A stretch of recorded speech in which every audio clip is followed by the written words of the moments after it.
Memory level और understanding level के बाद हमारा थर्ड जो लेवल आता है वो आता है रिफ्लेक्टिव लेवल, यानी कि चिंतन स्तर। हायर लेवल है, सबसे ऊपर का लेवल है। रिफ्लेक्टिव लेवल ऑफ टीचिंग में देखते हैं, thinking level of teaching is considered to be the highest level of teaching. भाई सबसे ऊपर का लेवल है। This level of teaching is considered to be the most thoughtful as compared to both levels. In this level, all teaching related to work is done higher mental level, यानी कि सबसे ऊंचा स्तर है चिंतन स्तर और सबसे ऊपर है student mental development is improved. इस स्तर पर जितनी भी चिंतन वाली चीजें हैं, रिफ्लेक्शन वाली चीजें हैं, प्लानिंग वाली चीजें हैं, एग्जीक्यूशन के प्लानिंग की चीजें हैं, वो सारी इसी लेवल पर आती है। The task of making powers and intelligence eight there peak can be done well through teaching at this level, कि इस लेवल पर जाकर हमारा जो बुद्धि का विकास है वो पूरा हो चुका होता है, हमारी जो थिंकिंग पावर्स है वो पूरी तरह डेवलप हो चुकी होती हैं। After reading, listening, watching and understanding any kind of fact and material, it is a time to reconsider and think about it। कोई भी तथ्य जो देखा, सुना, समझा, उसे दोबारा से सोचने के लिए, दोबारा से कंसीडर करने के लिए ये लेवल कार्य करता है। It is the when then students memorise the facts and develop understanding. और ये कब होगा? जब बच्चे के पास उसकी सारी स्मृतियां भी हैं और उसको सारे अंडरस्टैंडिंग भी डेवलप, समझ डेवलप हो चुकी है, बोध हो चुका है। And insight about it through teaching bye memory and understanding level, यानी कि स्मृति स्तर डेवलप हो चुका है बच्चे का, बोध स्तर डेवलप हो चुका है, उसके बाद चिंतन स्तर पर है। In the study of any fact every aspect of this seriously observe and studied deeply, कि इस लेवल पर जो स्टडी होती है वो बहुत डीपली की जाती है। Thinking, contemplation and churning is done so that any new fact about may emerge and new idea may develop on the basis of which changes can be brought in the rules, theories or by the formulation of new rules। नए नियम बनाने, नए नियम प्रतिपादित करने, पुराने नियमों में सुधार लाने के लिए ये लेवल कार्य कर रहा है। Thinking level teaching is problem centred. इस लेवल पर जो प्रोसेस है, जो एजुकेशन है, वो प्रॉब्लम सेंटर्ड रहती है। साधारण शब्दों में कहा जाए कि जब हम हायर लेवल पर बात कर रहे हैं, रिसर्च लेवल पर बात कर रहे हैं, पीएचडी लेवल की बात कर रहे हैं, ये हमारा वो वाला लेवल है कि वो सारी चीज प्रॉब्लम सेंटर्ड रहती है। In this student think fundamentally by adopting the critical approach towards the subject matter, what they test their learn facts and generalisation and propound new facts. नए तथ्यों का प्रतिपादन करने, नए ज्ञान को लाने के लिए, नए विचारों को तैयार करने के लिए ये लेवल है। मॉरिस महोदय क्या कहते हैं? Reflective level of teaching tends to develop the classroom atmosphere which more alive and exciting, more critical and penetrating and more open, fresh and original thinking. कि क्लासरूम का एनवायरनमेंट यहाँ पर ऐसा है कि बच्चे ज्यादा क्रिटिकली सोच सकें, फ्रेश माइंड से, ओरिजिनल थिंकिंग के साथ अपने विचार का आदान प्रदान कर सकें। Furthermore, the type of inquiry pursued by the reflective class tends to be more rigorous and work producing. बेहतर कार्य कैसे किया जा सके, समस्याओं का कैसे समाधान किया जा सके, अपने विचारों को आदान प्रदान किया जा सके, ये सारी चीजें इसमें इंक्लूड होती हैं। Teaching at this level provides opportunities for intellectual development of students and develops their creativity. बच्चों के बौद्धिक विकास के लिए और उनकी संरचना, क्रिएटिविटी, रचनात्मक कार्यों को डेवलप करने के लिए ये लेवल है। Teaching at thinking level is different from teaching eight memory and understanding action levels, कि जो पिछले दो लेवल्स हैं यहां से पूरी तरह चेंज है रिफ्लेक्टिव लेवल पर, but teaching at the thinking level both memory and understanding are present.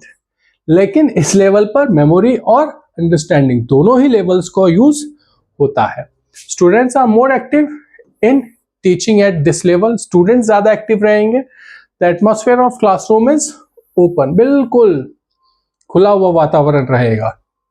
The teacher presents problems to the student, due to which the students get stressed and start making assumptions for solving the problem. यहाँ पर teacher अपने classroom में समस्या बच्चों के सामने प्रस्तुत करता है और बच्चे उस समस्या का समाधान ढूंढने की प्रक्रिया में जुट जाते हैं। At this level, students take interest and voluntarily try to solve problem with the help of thinking, contemplation, logic and imagination, and make themselves more active, self-confident, proactive. To do teaching work at this level, the teacher should be competent, experienced, expert, active and effectively. Teacher के अंदर ये सारी चीजें होनी चाहिए। जैसे हम कहते हैं ना कि पीएचडी का सुपरवाइजर बनना, तो वो उस लेवल का व्यक्ति ही बन पाता है जिसमें बच्चे की हर समस्या का समाधान निकालकर उसको सजेशन देने की काबिलियत हो। तो बच्चा ये प्रोसेस अपनाता है, इमेजिनेशन से एक्टिवली पार्टिसिपेट, उसका कॉन्फिडेंस से, उसकी थिंकिंग के माध्यम से वो प्रॉब्लम सॉल्विंग करता है और टीचर में ये खूबियां होती हैं। Model of reflective level of teaching, अब इस लेवल पर जो मॉडल दिया है वो हंट महोदय ने दिया है। हंट महोदय ने दिया है। This is also called concrete teaching model और हंट मॉडल्स ऑफ टीचिंग, ये दोनों ही नाम आ जाते हैं। हंट महोदय ने प्रतिपादन किया था। We can explain Hunt teaching model framework in 4 steps. वही 4 स्टेप्स हैं। पहला ऑब्जेक्टिव और फोकस, कि उद्देश्य क्या है। There are 3 main objectives और 3 closely related to each other. 3 objectives बनते हैं। पहला, to develop problem solving ability, बच्चे के अंदर समस्या समाधान करने की क्षमता का विकास करना। To develop criticism and creativity, आलोचनात्मक और रचनात्मकता का विकास करना। To develop original and independent thinking power in students, अपनी नई खुद से तैयार की हुई सोच का प्रतिपादन करना। तो ये जो लेवल है ये नए विचारों को, नए नियमों को, नए ज्ञान का रचना करने में, संरचना करने में कार्य करता है। इसकी संरचना सिंटेक्स क्या है कि the structure of teaching at thinking level is according to the nature of problem. जैसी प्रॉब्लम होगी वैसा ही उसका सॉल्यूशन होगा। प्रॉब्लम्स को इन्होंने 2 में डिवाइड किया, पर्सनल प्रॉब्लम्स और सोशल प्रॉब्लम्स।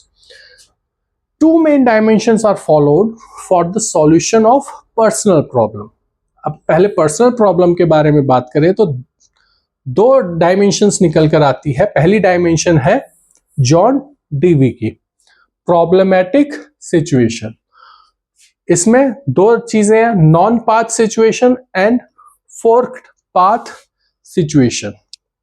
जब हम इस बारे में बात करते हैं, a pathless situation is one in which a person sees obstacles in the way of his goal, कि वो रास्ता जिस पर चलने के से हमें समस्या का समाधान मिल रहा है, लेकिन जो देखने वाला है, पर्सन है, उसे सिर्फ उसमें कठिनाइयां ही कठिनाइयां, बैरियर्स ही दिखाई दे रहे हैं। तो इसमें पर्सन, बैरियर्स और उसका पर्पस, ये प्रोसेस फॉलो होता है। और दूसरा है कर्ट लेविन का। कर्ट लेविन का problematic situation. There are 3 forms of conflicting path situation.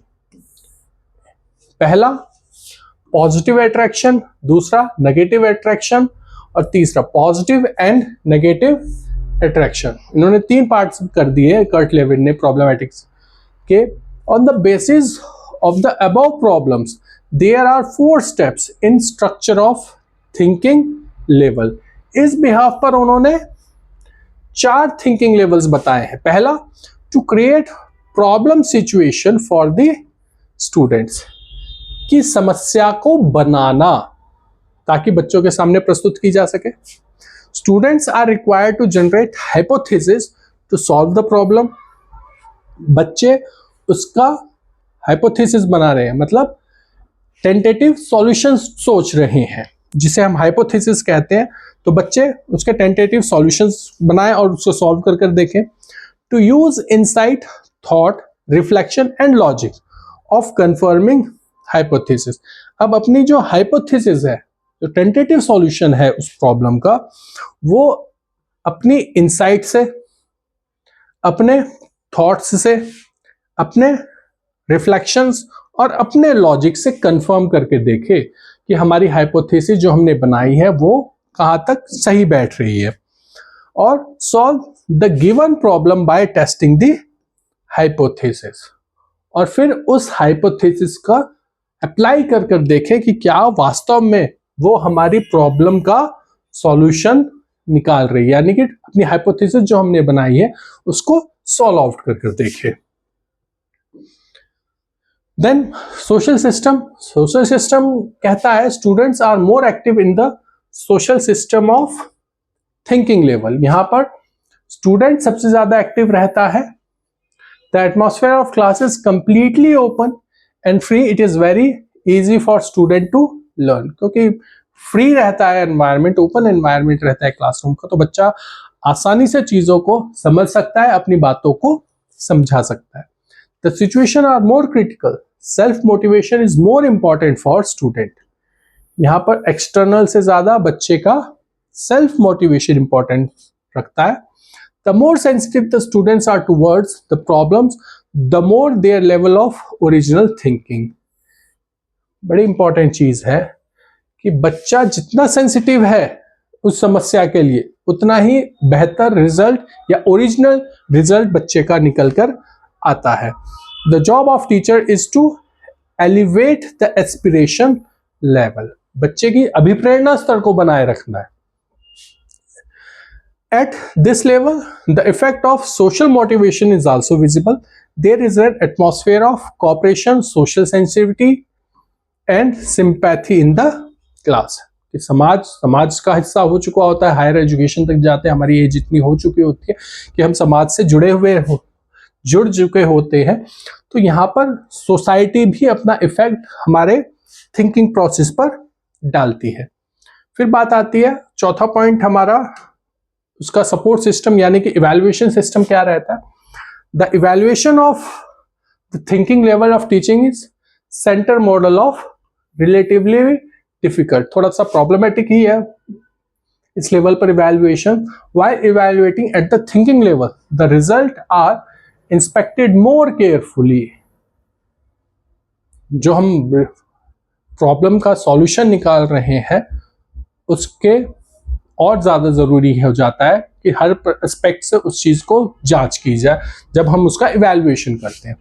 While conducting examination at this level, following aspects are kept in mind. कुछ चीजों को ध्यान में रखना चाहिए, जैसे student engagement in learning activity should be assessed. जब वो समस्या समाधान में लगा हुआ है तो उस प्रोसेस पे भी नजर रखी जाए। Students attitude, confidence level, creativity and problem solving ability should be measured. जो प्रैक्टिकल एस्पेक्ट्स हैं प्रॉब्लम सॉल्विंग एबिलिटी के, साइकोलॉजिकल एस्पेक्ट जो है पर्सनालिटी के, उनका भी ध्यान में रखा जाए। Attention should be paid to the degree to which the student is able to think independently. किस डिग्री तक जाकर बच्चे ने अपना फ्री होकर, इंडिपेंडेंट होकर अपना रिजल्ट तैयार किया है। To draw generalised conclusion from the facts. जो फैक्ट्स उसने प्रॉब्लम सॉल्विंग के लिए यूज किए हैं उनको कैसे यूटिलाइज किया और उन फैक्ट्स के आधार पर वो कैसे अपना जनरलाइज्ड रिजल्ट डिक्लेयर कर पाया है।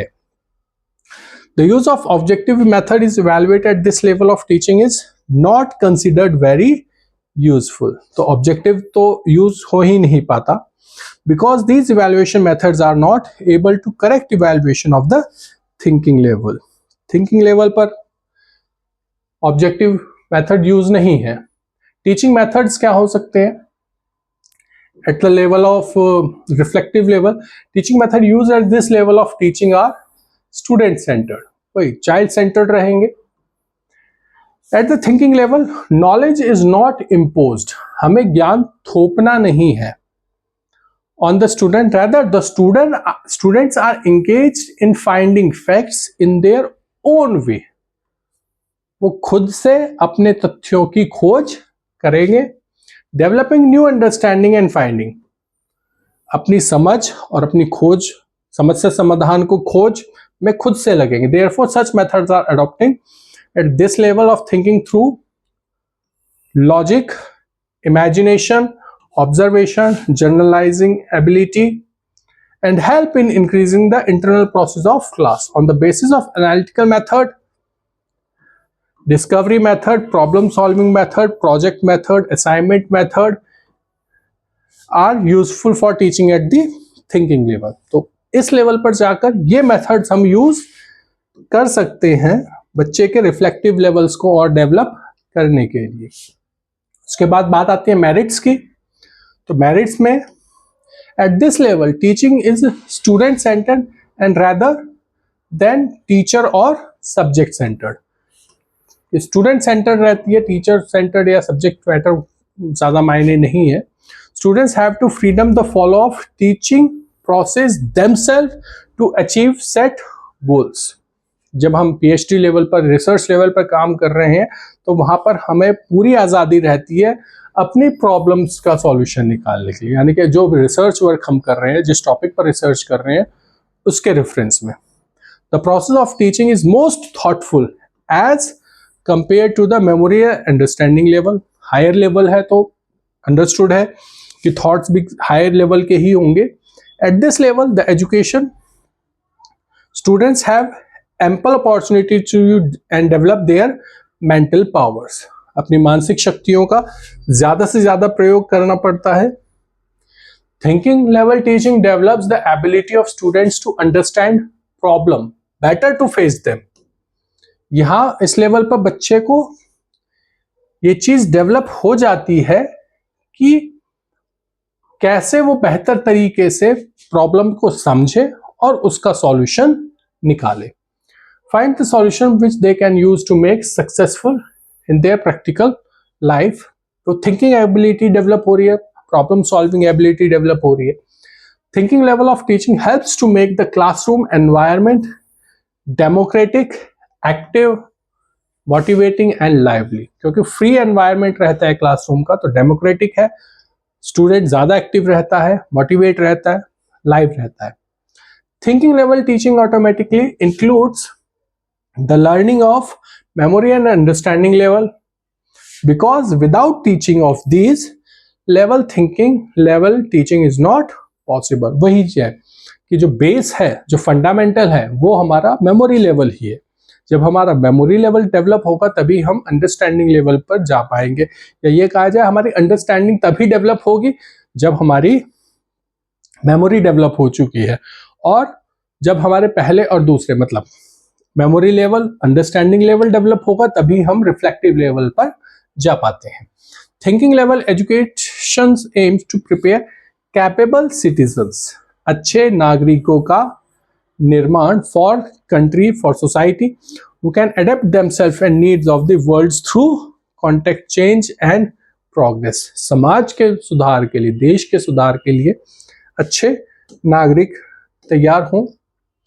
Knowledge acquired at thinking level is as effective in solving problem outside school as it is solving subject related problems inside school. जब ऐसे इस लेवल के पढ़े लिखे लोग एजुकेशन में जाएंगे तो स्कूल के अंदर की और बाहर की प्रॉब्लम्स को भी सॉल्व कर पाएंगे. Thinking level of teaching can be used for teaching learning for all subject and all topics. सीधी सी बात है, बेहतर पढ़ा पाएंगे, बेहतर प्रॉब्लम सॉल्विंग कर पाएंगे, बेहतर टीचर्स बन पाएंगे। It is very flexible and dynamic teaching process in terms of planning and organizing. ये फैक्ट आ जाता है क्योंकि हम इस लेवल पर जा चुके होते हैं कि हम प्लानिंग और ऑर्गेनाइजिंग, क्योंकि हमारा रिफ्लेक्टिव लेवल तैयार हो चुका होता है स्टूडेंट का, तो वो बेहतर प्लानिंग कर सकते हैं, बेहतर ऑर्गेनाइजेशन प्रोसेस में पार्टिसिपेट कर सकते हैं। Both the teacher and the student work independently, so original thinking, contemplation, creation and research can be carried out by better manner. तो प्लानिंग में, ऑर्गेनाइजेशन में, नए प्रिंसिपल्स तैयार करने में, रूल्स रेगुलेशंस तैयार करने में उनका बहुत बड़ा रोल रहता है। डिमेरिट्स क्या है? Thinking level teaching requires developmental powers, intellectual abilities and high level thought process, hence it is totally unsuitable for children of lower classes, young age groups। सीधी सी बात है, जब हम मेमोरी लेवल पर थे तो हम ये कह रहे थे कि इसकी मेरिट ये है कि छोटे बच्चों के लिए यूजफुल है, बड़े बच्चों के लिए यूजफुल नहीं है। अब हायर लेवल पर हैं तो ये हायर बच्चों के लिए तो यूजफुल है, छोटे बच्चों के लिए क्योंकि थिंकिंग डेवलप नहीं हुई है, थॉट प्रोसेस डेवलप नहीं हुआ, इंटेलिजेंस डेवलप नहीं हुई है, तो छोटे बच्चों के लिए ये यूज नहीं हो सकती। At this level of teaching, fixed program cannot be followed as in case of memory and understanding। Proper syllabus design नहीं हो सकता, प्रॉपर क्लासरूम तैयार नहीं हो सकते क्योंकि हर सब्जेक्ट के अकॉर्डिंग प्रोसेस टोटली चेंज हो जाता है, रिसर्चेस चेंज हो जाती हैं। और it is also not correct say that thinking level of teaching can be done in all subjects। सभी सब्जेक्ट्स में एक जैसा हम नहीं कर सकते, because it is useful only for teaching दो subjects in which critical thinking, deep study and methods can be used. तो सीधी सी बात है, सभी सब्जेक्ट्स को हम एक तरीके से इस लेवल पर हम फॉलो नहीं कर सकते। In this type of teaching, the workload and responsibilities of the teacher increase to great extent। सीधी सी बात है, जो सुपरवाइजर्स हैं उनके पास और भी जिम्मेदारियां हैं इस लेवल के लिए। In practice, it is difficult to find qualified, experienced and subject-specific teachers who can handle such a heavy workload, and the absence of which is very difficult for teaching at the thinking level to be fruitful। सीधी सी बात है, उस level के पे teachers पहुंच पाए उस level तक और फिर उस लेवल पर इतना वर्कलोड रहे, तो ऐसे टीचर्स की आज भी हमारे देश में कमी है। Teaching is problem centered and only group debate is considered as an effective teaching strategy। Other methods are given much importance। कि सारी चीजें जो बात आकर रुक जाती है वो प्रॉब्लम पर ही आकर रुक जाती है, प्रॉब्लम के सॉल्यूशन पर आकर रुक जाती है, और डिबेट होती है तो फिर बाकी जो स्ट्रेटेजीज हैं वो काम नहीं आ पाती। अब इस लेवल के लिए सजेशंस क्या है? Before this teaching, the student must have thorough knowledge of memory level and understanding level। कि दोनों लेवल डेवलप हो चुके होने चाहिए बच्चे के। Each stage in teaching must be followed sequentially। सारे जो स्टेजेस हैं दो तीनों वो एक प्रॉपर सीक्वेंस में ही चलते रहें। The level of aspiration of students should also be high।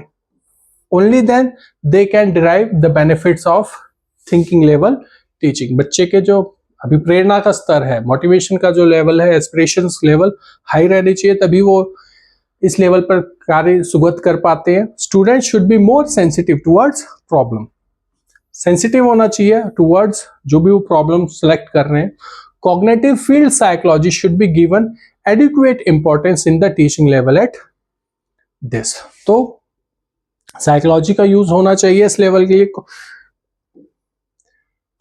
इसके then students should be able to understand the problem, only then they will be able to formulate proper hypothesis। किसी problem का selection और problem के selection के बाद hypothesis बनाना मतलब बहुत बड़ी प्रॉब्लम रहती है स्टूडेंट्स को रिसर्च लेवल पर। तो पहले बच्चा प्रॉपरली अपनी जो प्रॉब्लम है उसे जस्टिफाई कर पाए, उसे एनालिसिस कर पाए, तभी वो बेहतर हाइपोथेसिस बना पाएगा. The teacher should create such an environment in the classroom which provide the students with their right opportunity to develop original thinking. और क्लासरूम का एनवायरनमेंट भी इस तरीके से होना चाहिए कि बच्चा अपने बात को रिप्रेजेंट कर सके. इस वीडियो में इतना ही. मिलते हैं अगली वीडियो में नए टॉपिक के साथ. तब तक के लिए धन्यवाद.